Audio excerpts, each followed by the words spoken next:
Hello everyone, welcome back to our YouTube channel the history bus. देश धरोहर दास्तान के तीसरे अध्याय में आपका स्वागत है। अगर मैं आपसे पूछूं क्या इतिहास को देखने का हमारा नजरिया बदल रहा है तो आप क्या कहेंगे?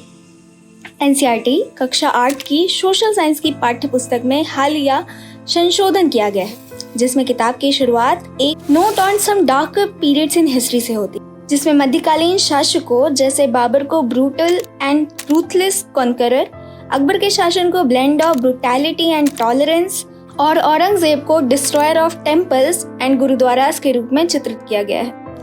किताब में ये भी साफ लिखा है कि आज किसी को भी सैकड़ों साल पहले की घटनाओं के लिए जिम्मेदार नहीं ठहराया जा सकता, लेकिन यह एक गंभीर इतिहास लेखन और शैक्षणिक चिंता को जन्म देता है।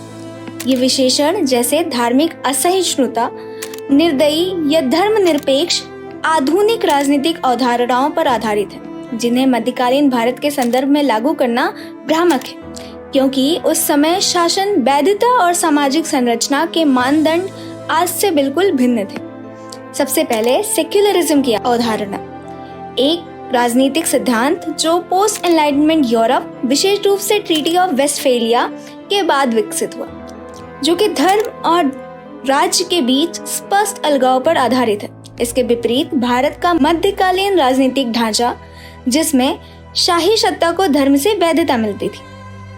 राजा खुद को ईश्वर का प्रतिनिधि मानते थे, धार्मिक प्रतीकों से अपनी शक्ति स्थापित करते थे।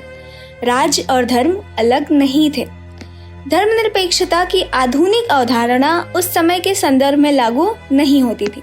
उदाहरण के लिए बाबर ने अपनी आत्मकथा तुजुक-ए बाबरी या फिर बाबरनामा में, जो चगताई तुर्की भाषा में लिखी हुई है, अपने व्यक्तिगत संघर्षों, सैन्य रणनीतियों और दरबारी जीवन के बारे में लिखा है।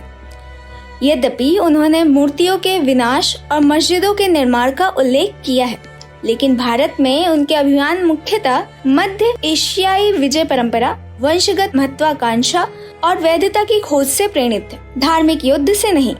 खानवा के युद्ध के बाद खोपड़ियों के स्तंभों का निर्माण उस समय की युद्ध संस्कृति का हिस्सा था, जो पूरे यूरेशिया में प्रचलित थी। ऐसे प्रदर्शन का प्रयोग लोगों में भय पैदा करने और अपनी सत्ता को मजबूत करने के लिए किया जाता था। इसी तरह अकबर के शासन को, जो अक्सर सहिष्णुता यानी सेक्युलरिज्म का प्रतीक माना जाता है, उसके युग के संदर्भ में समझना चाहिए। 1564 में जजिया कर को हटाना और दिने इलाही की शुरुआत, ये सब व्यवहारिक राजनीति नवाचार थे, जिनका उद्देश्य एक बहुजातीय साम्राज्य को संगठित करना था, न कि मॉडर्न सेंस में देखा जाए तो उदारवाद को दर्शाना। इबादत खाना की बहसें, सूले कुल का सिद्धांत, डाइवर्स नोबिलिटी जैसे राजपूत, अफगान, मध्य एशियाई और दक्कनी एलिट्स को एकजुट करने के उपकरण थे। चित्तौड़ में 1568 में हुए लोगों का नरसंहार भी उस युग की आक्रांत और राजशाही का प्रदर्शन की तर्क शक्ति का हिस्सा थे। औरंगजेब के मामले में ऐतिहासिक चित्रण अक्सर दो छोरों के बीच झूलता है। मासिरे आलमगीरी जैसे स्रोत काशी विश्वनाथ और केशवदेव टेम्पल्स के विध्वंस का वर्णन करते हैं, परंतु साथ ही उनके शासनकाल में मंदिरों को संरक्षण देने के प्रमाण भी हैं। मंदिरों को दिए गए फरमान यानी रॉयल ग्रांट्स बताते हैं कि मंदिरों को दान जारी थे। उन्होंने मनसबदारी प्रशासनिक संरचना में हिंदुओं को सबसे ऊंची उपाधि में बनाए रखा। रिलीजियस इंटॉलरेंस जैसी भाषा मॉडर्न मोरल बाइनरीज को दर्शाती है, जिनमें मिडवल रूलर्स काम नहीं करते थे। धर्म और राजनीति अलग नहीं थे, बल्कि राज्य की वैधता से गहराई से जुड़े थे। अलाउद्दीन खलजी यद्यपि इस्लाम के नाम पर शासन करते थे, उन्होंने उलेमा या फिर रिलीजियस स्कॉलर्स को दरबार से दूर रखा और उच्च वर्गों पर भारी कर लगाए। वे सुल्तान की तरह वस्त्र पहनते थे, परंतु व्यवहार में अधिक निरंकुश शासक थे, धर्माधारित शासक नहीं। दूसरी ओर दक्षिण भारत में कुछ शासकों, जिन्हें आज के सेंस में मॉडर्न हिंदू आइडेंटिटी के रूप में दर्शाया जाता है, उन्होंने भी पर्शियन कोड टाइटल्स अपनाए, मुस्लिम जनरल्स को नियुक्त किया। उदाहरण के लिए विजयनगर साम्राज्य को आज एक आधुनिक हिंदू पहचान के प्रतीकात्मक प्रतिरोध के रूप में प्रस्तुत किया जाता है। साथ ही शैव और वैष्णव संप्रदायों के बीच पंथीय हिंसा के प्रमाण यह दर्शाते हैं कि मंदिरों का विध्वंस उस समय की व्यापक राजनीतिक और धार्मिक प्रतिस्पर्धा का हिस्सा था।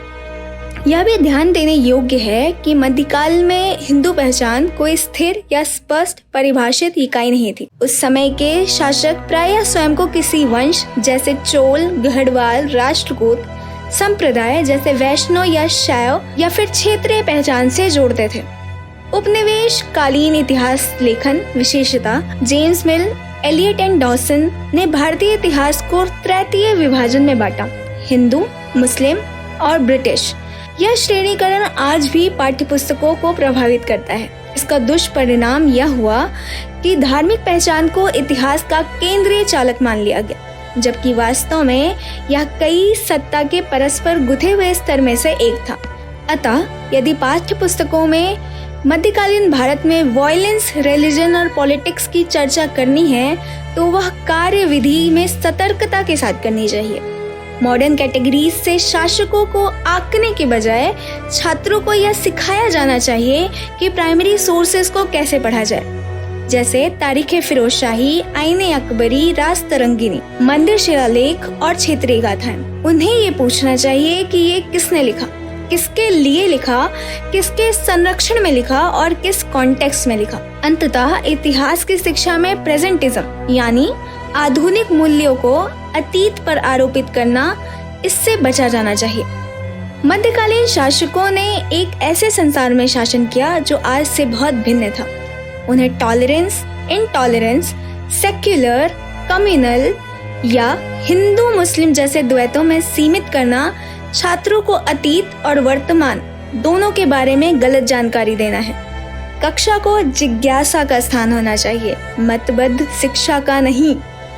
तभी इतिहास एक चिंतन का उपकरण बन सकता है, विभाजन का नहीं।